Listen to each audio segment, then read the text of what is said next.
Assalamualaikum warahmatullahi wabarakatuh. Bertemu lagi dengan saya pada mata kuliah Islam dan Budaya Lokal. Baik, setelah minggu lalu kita mempelajari deskripsi Islam dan Jawa. Hari ini kita masuk pada sejarah masuknya Islam di Jawa. Nah, hal ini tidak terlepas dari teori masuknya Islam di Indonesia atau di Nusantara. Jadi ada beberapa yang mengatakan bahwa masuknya Islam di Indonesia ini dibawa oleh para pedagang atau para saudagar, yaitu teori Gujarat pada abad ke-13, teori Makkah pada abad ke-7, teori Persia pada abad ke-13, teori Cina pada abad ke-9. Nah, sebenarnya hal ini juga tidak terlepas. Selain ini ya, Islam itu memang dibawa oleh para pedagang dan saudagar ataupun para sufi ya yang ingin berdakwah ke Indonesia. Secara historis,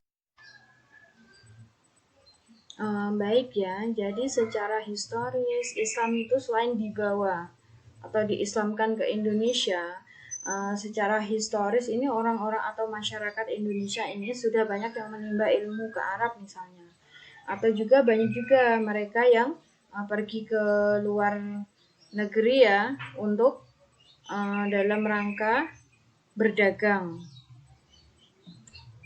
Nah, dari sanalah keberagaman ini mulai muncul. Kemudian masuknya Islam di Jawa. Sebenarnya masuknya Islam di Jawa ini tidak terlepas dari ini ya, kerajaan terakhir yang ada di Jawa, yaitu Kerajaan Majapahit. Nah, Kerajaan Majapahit ini ada di Jawa Timur dengan raja keempatnya, yakni Raja Hayam Wuruk. Nah, Kerajaan Majapahit ini menganut agama Hindu dan Buddha. Namun yang menjadi agama resmi dari kerajaan yaitu agama Hindu. Nah, jika ada pertanyaan, apakah ketika itu Islam sudah ada ketika Kerajaan Majapahit ini sedang berjaya? Nah, jawabannya tentunya sudah ada ya, namun Islam memang menjadi agama minoritas di sana. Nah, kemudian salah satu faktor penentu ya, atau faktor yang mendorong Islam itu menyebar luas di Jawa, yaitu dengan runtuhnya Kerajaan Majapahit. Menjelang keruntuhan Kerajaan Majapahit ini, akhirnya agama Islam bisa menyebar luas di Jawa. Mengapa Islam mudah diterima di Jawa? Nah, salah satunya karena dalam ajaran Islam ini tidak pernah atau tidak ada kasta. Nah, jadi tidak ada strata sosial. Ini yang membuat orang-orang atau masyarakat itu lebih cepat menerima agama Islam dan lebih mudah berbaur dengan kebudayaan masyarakat Jawa. Kemudian Islam masuk ke Jawa yaitu diperkirakan pada abad ke-11 Masehi. Nah, meskipun ini ya tidak ada sumber yang menyatakan secara tegas pada abad ke-11, namun ada bukti otentiknya, yaitu di pesisir Pulau Jawa, Tuban dan Gresik ini ditunjukkan dengan ditemukannya makam Fatimah binti Maimun. Nah, makam ini tepatnya ada di Gresik. Jadi ukiran batu nisan dalam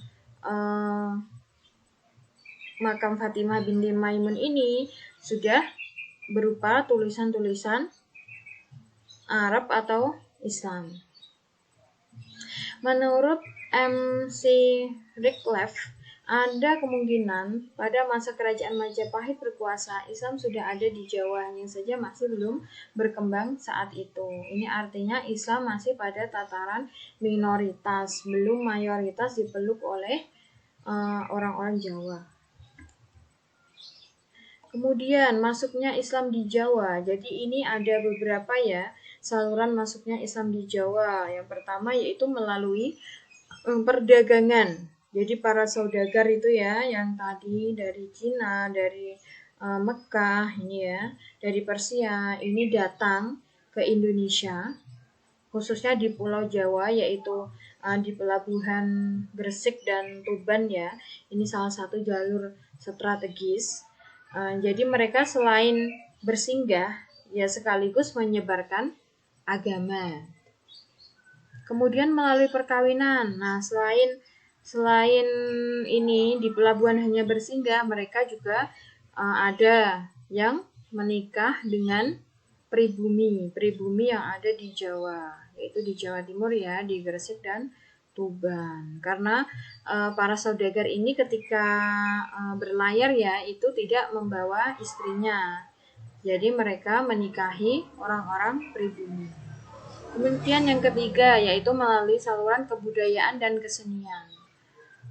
Misalnya apa? Misalnya wayang, kesenian wayang ya. Nah, wayang ini saat itu sedang digandrungin oleh masyarakat Jawa.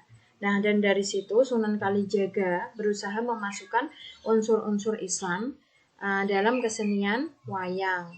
Jadi dalam pertunjukan wayang itu Sunan Kalijaga biasanya memasukkan unsur-unsur Islam yaitu berupa syahadat. Kemudian apalagi? Yaitu misalnya tembang. Nah, tembang ini ya Sunan Bonang ini ya. Tembang misalnya apa? Tombo Ati. Nah, ini kan isinya itu tentang apa Tombo Ati ini?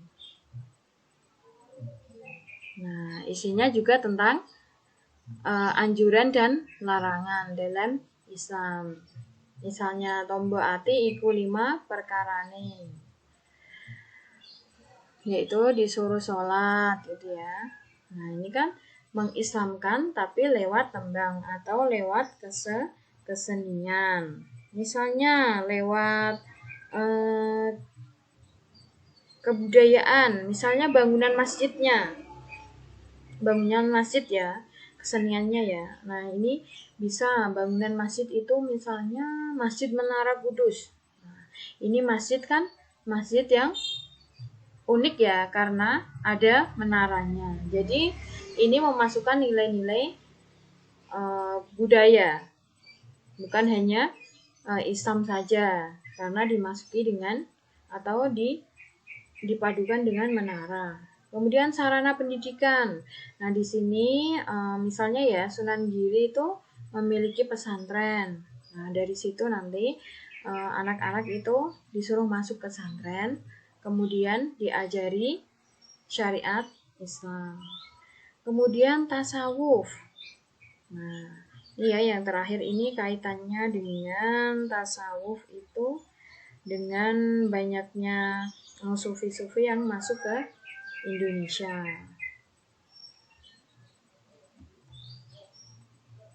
Nah, Islamisasi Jawa. Nah, jadi Jawa ini tidak terlepas dari peran penting yaitu tokoh dalam menyebarkan Islam yaitu Wali Songo. Mereka adalah para mubalik yang paling berjasa dalam mengislamkan masyarakat Jawa. Dalam babat Tanah Jawi, babat di sini tuh yang dimaksud adalah cerita sejarah. Disebutkan para Wali Songo memiliki tugas untuk menyebarkan Islam ke seluruh pelosok Jawa melalui 3 wilayah penting yaitu Jawa Timur, Surabaya, Gresik, dan Lamongan, Jawa Tengah, Demak, Kudus, dan Muria, dan Jawa Barat yaitu Cirebon. Nah, siapa saja ini Wali Songo? Nah, yang pertama itu ada Maulana Malik Ibrahim atau Sunan Gresik, Maulana Ali Rahmatullah atau Sunan Ampel, Maulana Makdum Ibrahim, Sunan Bonang, Maulana Ainul Yakin, Sunan Giri, Raden Qasim, Sunan Derajat, Raden Umar Said, Sunan Muria, Ja'far Shadiq, Sunan Kudus, Raden Said, Sunan Kalijaga, dan Syarif Hidayatullah, Sunan Gunung Jati. Nah, ini tentunya teman-teman sudah sangat familiar ya, barangkali sudah sering mengunjungi makamnya ya. Nah, ini berbagai strategi atau metode yang digunakan Wali Songo dalam menyebarkan Islam. Yaitu yang pertama meletakkan nilai-nilai Islam pada praktik dan kebiasaan tradisi setempat. Dengan demikian, tampak bahwa ajaran Islam sangat luas, mudah, dan memenuhi kebutuhan masyarakat Jawa. Nah, misalnya apa? Yaitu ya yang sudah saya jelaskan dari minggu-minggu sebelumnya, misalnya praktek keagamaan. Kalau dulu kita kan ini ya, misalnya selamatan. Nah, selamatan itu di dalamnya itu kan bacaan-bacaan rapal-rapal ajaran nenek moyang ya, kemudian diganti dengan tahlilan misalnya. Diganti dengan sholawatan. Kemudian ada lagi misalnya hitung-hitungan tanggal pernikahan kayak gitu ya. Ini juga dikaitkan dengan Islam. Kemudian berdakwah melalui kesenian. Nah, seperti tadi ya, kesenian misalnya wayang. Wayang di dalamnya disusupi dengan syahadat, cara Sunan Kalijaga dalam berdakwah. Kemudian membuat tembang seperti tadi Tombo Ati. Nah, Tombo Ati juga isinya itu tentang larangan dan perintah seperti itu.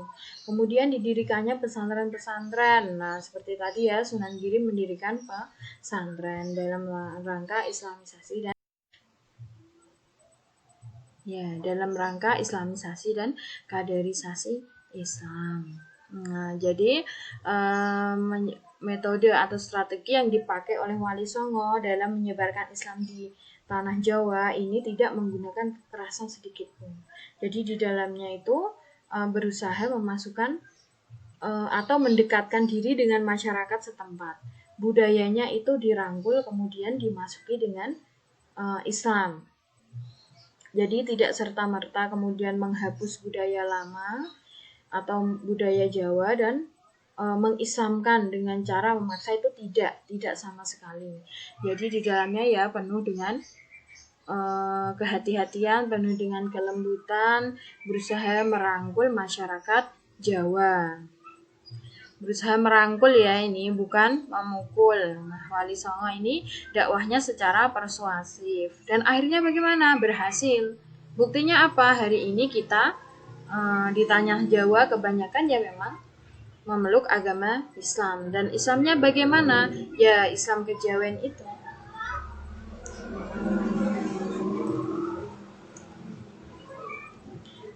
Nah, demikian dari saya. Kurang dan lebihnya mohon maaf. Kita bertemu lagi minggu depan untuk sesi selanjutnya, tanya jawab dan diskusi bisa kita lanjutkan di sesi berikutnya. Hakadam ini syukran ala ihtimamikum. Assalamualaikum warahmatullahi wabarakatuh. Syukran.